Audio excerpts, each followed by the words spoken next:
you have to learn about the world out there. If you're a legislator, you'll be legislating on matters affecting business and economics and finance, and you work in a regulatory agency. You have to understand the business entities that people will throw at you or that you'll be presented with, and you have to understand when to respect them and when not to respect them, when to be critical, when not to be critical, and how to deal with them. But it doesn't make any sense if you're, a regulator in some branch of government, if people start coming to you with their LLC applications or filings and you don't have a clue what they're talking about. From the foundational areas like constitutional and corporate law to the emerging areas involving robots, gaming, or cryptocurrency, join us for Season 2 as these faculty members share how they are taking care of business.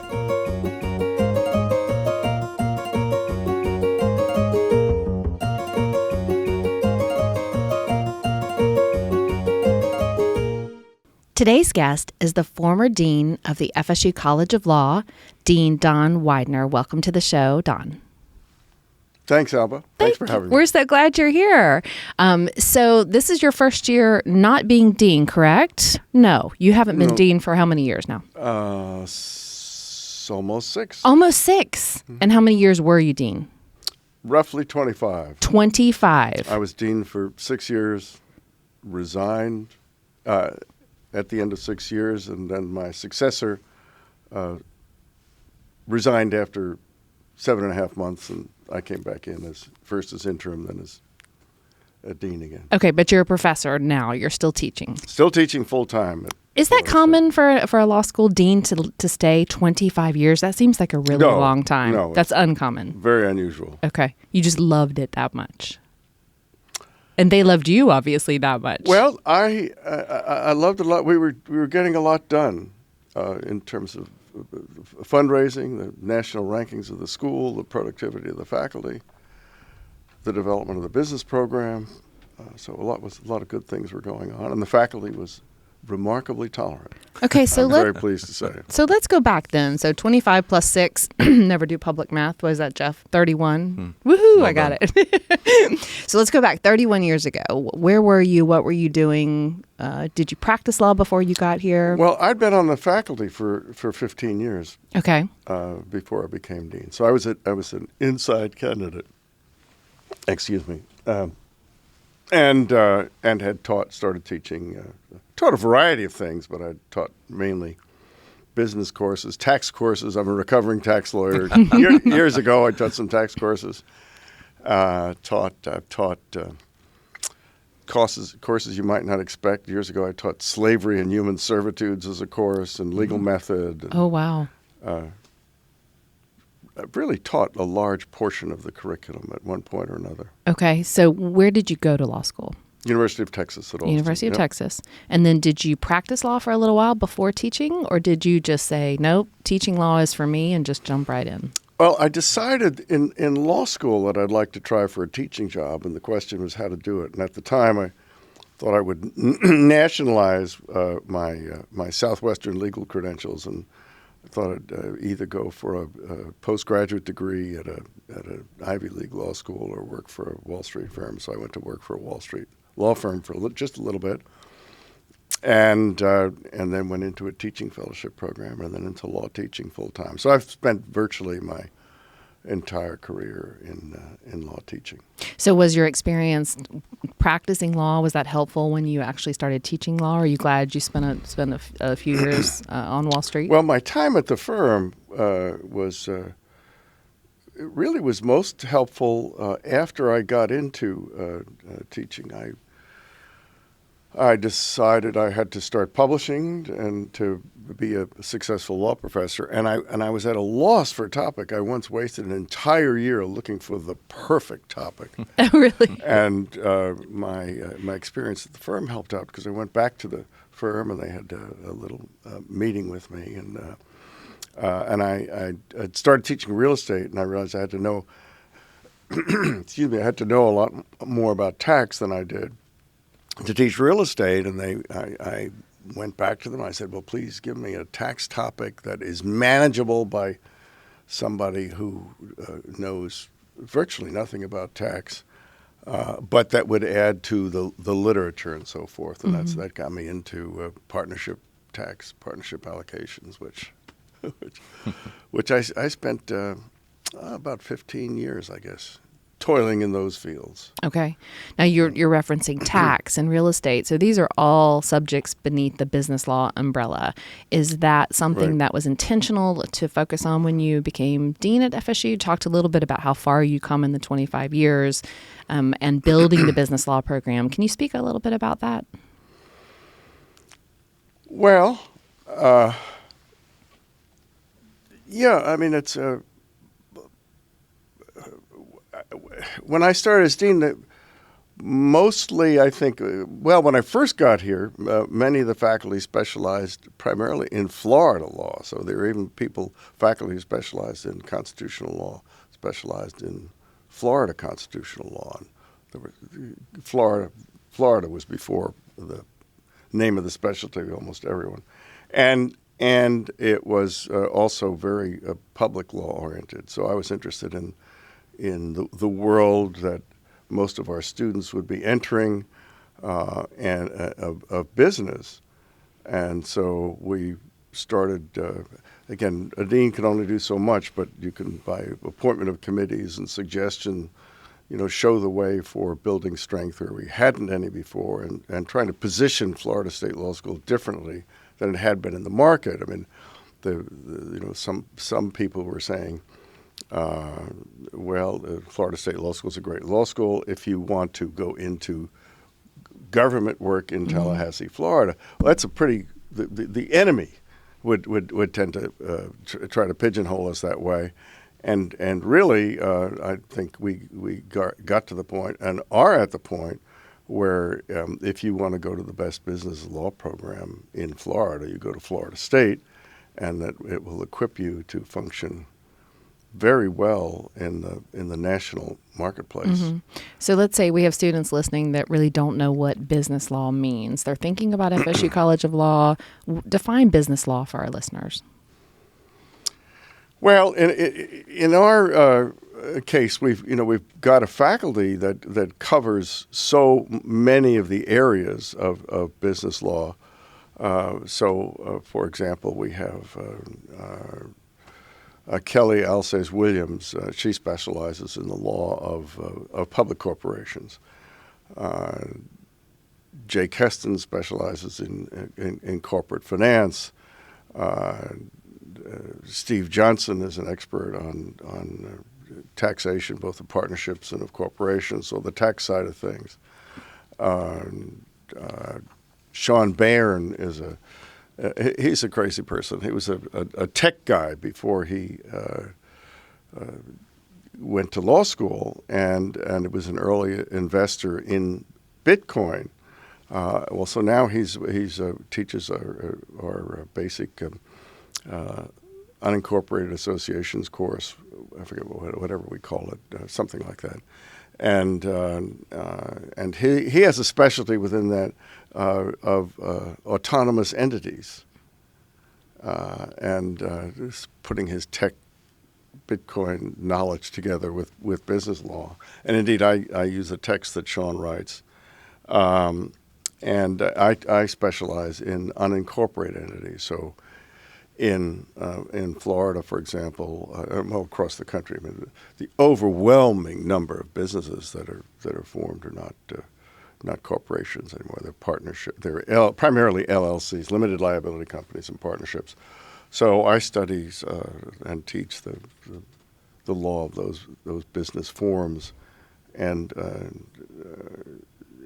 my specialty is the law reform. I'm sort of an old-time faculty member in the sense that I concentrate on the law as it's made and worked with by legislators and judges and practicing lawyers. And so to this day, I mean, I had to give up some of it before while I was dean, but I was a reporter, which is the principal drafter of the Uniform Partnership Act, which is the law in most states, and I still work. I'm working with people nationally on statutory law reform of business organizations. I'm working in Florida with the task force on series limited liability company acts. Anyway, it's and Florida, I must say, has a very sophisticated business bar. I mean, a lot of people don't realize it, but we're the third most populous state in the country, and we have some very sophisticated lawyers, including business lawyers, who are really at the cutting edge of business law reform nationally, and of course they work on the Florida application of particular rules. So the world of business is everywhere. Some people have said the business of America is business, and it's still to a large extent true. There's an awful lot of government, or what we call up here in the Panhandle sometimes government.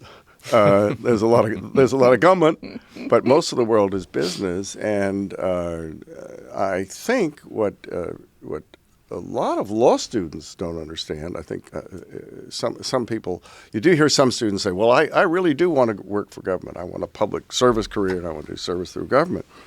Well, you have to learn about the world out there. If you're a legislator, you'll be legislating on matters affecting business and economics and finance, and you work in a regulatory agency. You have to understand the business entities that people will throw at you, or that you'll be presented with, and you have to understand when to respect them and when not to respect them, when to be critical, when not to be critical, and how to deal with them. But it doesn't make any sense if you're, a regulator in some branch of government, if people start coming to you with their LLC applications or filings and you don't have a clue what they're talking about. So I'm biased. I happen to think there's only so much con law one can take, and you need to learn about the world that you'll be entering into. And I might also say we have always had somebody, one or more people on the faculty who are economists. So the economists sort of round out business. I do have a side. I teach the basic unincorporated associations course, which is basically agency law. I mean, what you can call employment law, or what a lot of students think of as sports contracts. Sports agents, and I do real estate finance, as you mentioned. I also teach alternative dispute resolution. When part of that is that's basically 3 parts: negotiation, mediation, arbitration, and so those are all processes that you'll have to go into in business. You'll use them in other areas, but how does one negotiate transactions? And my colleague Aaron Ryan also does a course in straight negotiations. I do a negotiation, then mediation, which is simply neutral assisted negotiation, and then arbitration. Well, you have touched on multiple areas. One of the consensus from some of the students we had on the podcast was that business law is a really large umbrella, and I think you have touched on so many pieces underneath that umbrella. What do you think, Jeff? No, I agree, and that it was a common theme that we saw, that I think students sometimes have a misconception of what business law is, or, as you said, think they want to go into public interest or government, but don't realize that they still need this background. They need Right. to have that information. So I'm really pleased to hear you say that, and I of course, 100% agree. Don, one of the things Jeff's being modest. He's a truly outstanding tax teacher, so he whets their appetites. It's no and students go into basic tax and they say, "Well, I never thought I'd enjoy that. I thought I had to take one little bitty bitter pill of tax," and they wound up really liking it. It's no surprise every student we had in here, we asked them, their favorite class, and of course they said tax because he's sitting right here, I'm knowing staring that, at him. Right. just total brown nosing, just Right. complete brown nosing. Right. Thank God for anonymous grading. Yeah. Well, Don, one of the things you mentioned, you went through this list, of course, of the very strong faculty, some examples of the very strong faculty we have in the business area, and of course, most of them were hired by you. And one of the unique elements, I think, of FSU law, and particularly in the business area, is the strength of the faculty, and it's especially in the scholarship side, a wide range of just incredible scholars in the business area. Why do you think, I mean, if a student's looking at law school, why do you think scholarship is important? I mean, how do you explain to a student that it's important that they look at what their faculty is, not only as teachers, but also what kind of presence they have in the academic area, in the area that you were discussing, not just on the law review side, but also with the bar and helping government write the UPA or other areas. Why is that? Why do you think that's something that FSU has emphasized, and why do you think that's important to students? Well, it's important to students for a variety of reasons. First, in a very general sense, you want faculty who are competitive in their areas, and you want people whose self-image is tied up with being at the cutting edge of his or her area of the law, and at lesser schools, for example, they have faculty teaching courses, and the faculty really are not at the cutting edge of those courses. They can't bring the latest developments in those courses to their students, and they're really cut off from the outside world. So I think putting a scholarly mandate on faculty, not just to publish something, but to publish something significant that that people out in the world will pay attention to. I think that makes sure that the faculty are connected to the real world, and different faculty in different areas can be connected to the real world in various ways. Some can address cutting edge social justice issues, and some can address business law reform issues, which is sometimes related to social justice. And they can address either judges or practicing lawyers or civil rights lawyers, but the scholarship will bring you into some aspect of the other world. At the more academic extreme, sometimes it's being in contact with the world of other academics. But I think it's especially important for our students in a professional school, going to be out there working in a profession, to be in touch with people in that profession. So what does that mean? So what that means is, if you're in a school with faculty of national reputation through their scholarship, that means, I'm sure tax lawyers all over the country. I know business lawyers in virtually every major city throughout the country, and know them well enough so that I can, if I have a student that wants to go to Washington D.C. or New York, I've got somebody in New York I can call, I can send an email to, whatever. I can help make a contact with the student. So launching for a professional school, launching the careers of your students is terribly important. I think the statute does that. The process does that. The scholarship does that. Of making an impression on people. And it's the same way, you think of law firms. If you think of law firm ABC down the block, you say, well, what do you make of that law firm? Well, who's there? Mm-hmm. Take a non-business area. If you want to say, well, who's at that firm? Well, that's Ben Crump. I mean, in the civil rights area, well, he's one of our highest profile alums. Every people all around the country, indeed all around the English-speaking world, know who Ben Crump is, and so you think of law firms like that who are top people at the firm. Who's any good? What you're thinking? Who's really known to be very good at what they do? And so, to me, I look at a law faculty the same way. Are they unheard of people? Are they people literally of no note? Or are they movers and shakers in their area? And it doesn't matter what viewpoint they're advocating for, but usually in legal scholarship, you take a position, you advocate it. I do think that particularly in the business area, I do think it's good for faculty to do some consulting work, some expert work, or sometimes people do amicus briefs, but to engage with the real world and the cutting edge, so to keep your life fresh. Mm-hmm.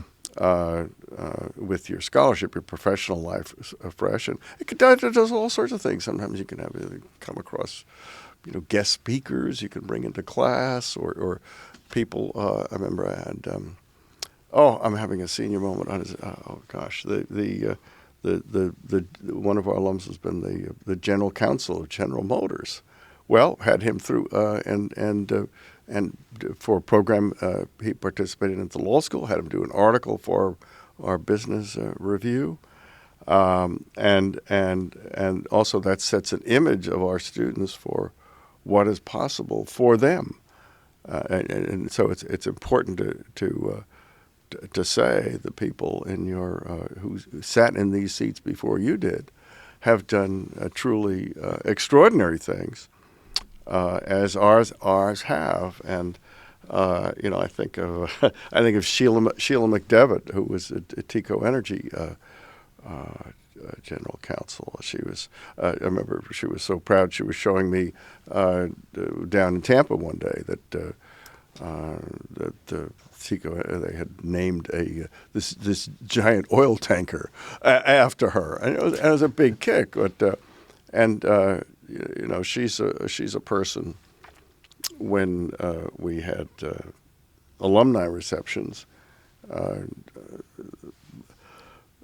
people would literally line up to speak with her because she handed out so much legal business. Her corporation handed out, many millions of dollars in legal business every year to people. So that's I think when you do, the deeper you get into it, the deeper you're going to realize the assets you have as a law school out there in the world. Again, for the students, you know that if you're trying to get somebody placed who is very good, you can call Sheila or a Sheila. And I think that I would have to say a lot of our students are very sophisticated. Some aren't. I mean, I think you can come to law school not knowing a damn thing about business. I didn't know a damn thing about it. I was a psychology major and a philosophy minor. Oh, wow. When I started law school, I mean, I was absolutely unemployable. What did you want to do with that? I was useless. What did you want to do with that? What was the intent? My intent was I was just going to have an enriching experience, and so then the question was, what do I do when I go on? And I chose law school. Anyway, I don't know if this is going on too long for you, but I chose law school. I took two tests as a psychology major would. I took a Cooter preference test and a strong vocational interest inventory, and they both said, you have nothing in common with psychologists. You chose the wrong field. You ought to go to law school, and one of the tests, I guess, was the interest inventory. They asked questions. Well, in your spare time, would you rather read a book, work in the garden? Build a barbecue or race a car, and so that kind of test wound up getting me to law school. And I've never regretted it. I mean, the class of people who go to law school are interesting. They're just interesting people. They do interesting things. They tend to race car more than putter in the garden. Well, I was going to say, so is the law school answer racing a car or for me, reading a book? I try to. I think it's racing a car. Yeah. By and large, but the thing is, whatever they say, do we still require essays to get into law school? I think we have a personal essay. We have a personal essay. Oh, yes. Well, whatever you say, and most people who go to law school tend to be very talented people who are really not quite sure what they want to do with themselves. Exactly. Mm-hmm. And so they come into it with a general skill set, but not much knowledge. And certainly people like me who first time in law school. I'm the first person in my family from law school. And I think I may have been, anyway, I think I was the first person in my family to graduate college. you don't know, and the nice thing about business is you can start to learn in law school, and I found it very, very interesting. But the point was that you'll get some students in your class who are very sophisticated, and the trick is to bring the novices up, but people who are watching the consumer price index, or this morning's big news is the producer price index, want people in the classroom who know those things, who are sophisticated about them, and students who like to watch. In my real estate finance class, we talk about I shouldn't say antics, the policies of the Federal Reserve System, and there's students who follow it, and they expect to hear in their classes something about quantitative easing, quantitative tightening, what it is, the Fed balance sheet, how you're going to roll off reduce the Fed balance sheet now, and so forth. So some of those issues, psychology majors who are philosophy minors don't know anything about. But they want a program that at least offers them the opportunity to get a training that's about as sophisticated as you can get. And so I like to put all my slides. I use a lot of slides in my courses. Not everybody does. Not all the great teachers do, but I use a lot of slides. But I keep them on display on the public portion of the law school's website, so that prospective students can look at it. And you say, well, what is a real estate finance course at Florida State? We'll look at it. Look at it, see exactly what it is, and if the world of employers want, so the employers, back to your other question, the employers want to have just like if people want to hire a law firm where the people are known to be very good at what they're doing, the scholarship gets you to a faculty who's known at what they're doing. And so if somebody's hiring people, whatever, in business law, or they'll want to go to they'll want to do their interviewing at a school where people are well trained at business law, because the law firms these days, and actually for decades, have been saying we don't have the time to try to train everyone from the ground up. Mm-hmm. So if, I know Gene Stearns at Stearns Weaver said that, we're a commercial law firm, and we look at resumes, and we don't care where to go to law school, and they have a number of people from Harvard or University of Chicago, wherever. We look at their resumes and see what they've been taking in law school. And we don't believe in last minute conversions. If you haven't been taking, commercial law courses, business law courses, corporate law courses, LLC, the courses that will help prepare you to even speak the language that we use, then we're less interested. On the other hand, if they get the students at Florida State have at their disposal first class offerings in those areas. So I think for us, give the competition of the University of Florida. I mean, they've got the biggest tax program, and I would say we have maybe a couple of the best teachers tax and program, scholars, right? But they have the biggest program. If you knew you wanted to do tax and nothing but tax, I would say go to University of Florida. But most people don't. If you say, well, you want the best business program, then come to Florida State. Right. I think you have to go up to Duke, or Vanderbilt, or west to University of Texas before you get a business program as good as our business program. Mm-hmm. I mean, it's really so it's extremely good. And the nice thing about it is, if you're a lost soul, you can try on the business courses and see if they fit. And I didn't mention part of the other business, but we have a whatever the heck we call it.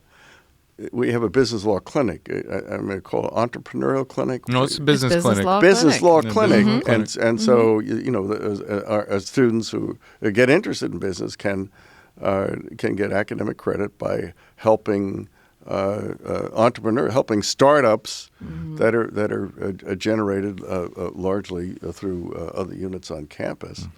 help startups get going. I mean, so you actually get a taste of, well, what do you do if you have somebody with a software package and they want to get protection for it? It's another area we have Jake Linford is in copyrights and trademarks. That's a related area, and also patents. Fred Abbott on our faculty is literally one of the world's leading experts on access to medicines, and so we have a course on the global pharmaceutical industry. So that's another niche course that we have, and Fred's international work is phenomenal. We had I once, I forget who brought it to me, but when I was dean, somebody brought me an article from on South Africa's secret weapon to get low-cost medicines for the AIDS pandemic, and the secret weapon was Fred Abbott, which is interesting. And he's on our faculty, and the domestic students don't know anything about him, but a lot of our international students, when they come to Florida State for whatever degree we get, the LLM, they know him. Mm-hmm. They've heard his name. And interestingly, to give you an idea of what they think we have to offer, most, unless this has changed this year, most of the foreign lawyers who come here for a postgraduate degree in law come here to study American business. Mm-hmm. It's amazing as you touch on the enormous variety of things that we offer here at Florida State. I mean, you've touched on things that people may have never thought of. So especially our students, we have so many students that come in and they have no idea what they want to go into or what they want to do. So what one piece of advice would you give students when they come to Florida State? They're a 1L, they've just got here. What's the one piece of advice you would give them? Well, suspend disbelief. Just do your best job possible in your 1L courses. And then shop around for what to take in the second year. That's when the choices. You don't really have many choices in the first year, but that's when the choices start. And I think it's good. It's good to talk to the faculty. I think the faculty here is delighted to be accessible, but a lot of it. I mean, I'm now just a regular faculty member. I mean, a lot of us are our scholarship makes us cloistered people, right? Doing major pieces of scholarship that are going to get national attention is a lot of solitary work. So we're solitary people, but the culture here is, but we love to help the students. So I think the students should call up, email, write, drop in on professors and ask them what courses they recommend. I do think I think almost I don't know anybody in the faculty here who doesn't have an open door policy. So if you want to figure out what a teacher is like in a second year course before you've had it, go sit in on a class. I mean, as a courtesy, you'd ask the professor first. I think, but sit in on the class, kick the tires. I mean, it's a big decision, and I would say that the people like Jeff, I mean, the extremely popular teachers are extremely popular for a good reason, right? I mean, if you have the professor, and I think we value teaching as a faculty. We value interaction with the students as a faculty. But you're quite right. That's the weak point. Is straddling this 1L students, it tends to be a totally absorbing experience, and they don't prepare for that shift into the second year. And I think administratively, and I think that's what you're trying to do. Actually, the advice you gave, we heard that from students, was they wish they had gotten just go to your professor, talk to them, get to know them, ask questions. So what you just said actually was parallel to what some of our 2 and 3L said as advising. They were looking back, wish they had done differently. Right. So I find that very, very insightful. That it's consistent. It was consistent, is right. On both sides. Yeah. All right, Jeff, anything you want to? No, I think that's great. All right, so we're going to move on. This is the our final little segment here. These are meant to be short, quick answers. Okay. The pop quiz. Which is not my specialty. No, it's fine. Listen. It's deposition time, Don. Listen. Yeah. Okay. Yeah. You're amazing, and I'm I'm going to walk away today with the phrase suspend disbelief. I love that. That advice, was good suspend disbelief. That was a really, really good phrase. Okay, so we're going to move on. All right, how do you take your coffee? With a lot of Splenda and a tiny touch of caramel syrup. Caramel syrup. Yes, I keep in my office. I keep coffee pads and pods and caramel syrup. Okay. With a lot of Truvia. True. No milk. What's your favorite place to go relax? What are you going to do when you just want to get away? Oh, that's easy. Tallahassee's 30 miles from the Gulf. I go to Alligator Point, get on my boat, and anchor off Dog Island. Anchor off Dog. Do you fish or just hang out? I do fish, but I go offshore when I fish, and I've fished at various places. But most of the time, my wife and I go out. We take the dog, we hang out, we walk the beach, we read our Kindles. Sounds heavenly. Can we and- go now? I'm set. That's wonderful. Do you keep the boat here or do you keep it there? No, I have a little place at Alligator Point. Alligator Point, I okay. live on a canal and keep the boat in a lift on a canal. It's like I live in Florida. Perfect. Perfect. What is one movie that you would watch over and over and over again? You just love it. I did watch a movie that I've seen several times before, In Harm's Way. In Harm's Way. Yes, is one of them. Who's in this movie? I don't know this one. Oh, it's an old John Wayne, Kirk Douglas. Anyway, that's I think that's one of them. I'm going to look this one up. Okay. Favorite restaurant in Tallahassee? It's free on YouTube Premium. Oh, okay, perfect. That's Good to how it know. works. Good to know. Free is good. Favorite restaurant in Tallahassee? Favorite restaurant in Tallahassee? I'm torn between Cool Beans and Blue Halo. Oh, both good choices. One Midtown, one way north. So Right, depends way on where north. you're located. Way north. Way That's basically north. where Almost in Georgia. Yes, it is almost in Georgia. All right. And last question. Somebody told you cannot teach law. You cannot practice law. You can do nothing with the law. What would you do? Nothing with the law. Nothing involving the law as a career. And you but can't got race it. cars either. That would have been a good one. No, that was part of the Okay, answer. he's already taken that off the Yeah. table. So you can't race cars either. What profession would you choose? I'd write somehow. I'd write as a. Probably I'd try to do a columnist. I guess these days you do a columnist. YouTube. You'd be an blog, influencer. A blog. Some version of that. You'd be an Something with influencer. words. Yeah. Something with words. Are you writing something right now? Well, I'm just coming out with something on special litigation committees and limited liability companies. Big article in the Business Lawyer. It's coming out any day now. Really? And I'm trying to figure out what I'll do next. I'm thinking of doing something on arbitration. I think Okay.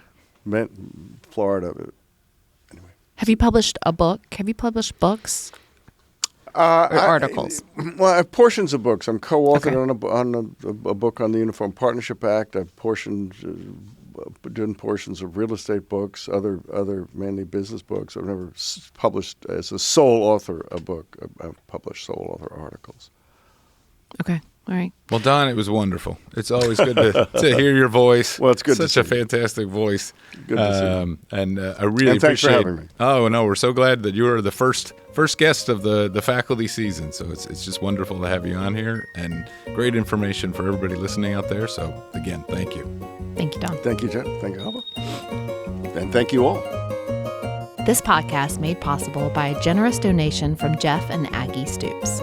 Special thanks to FSU College of Law's Professor Sean Barron for creating our theme music.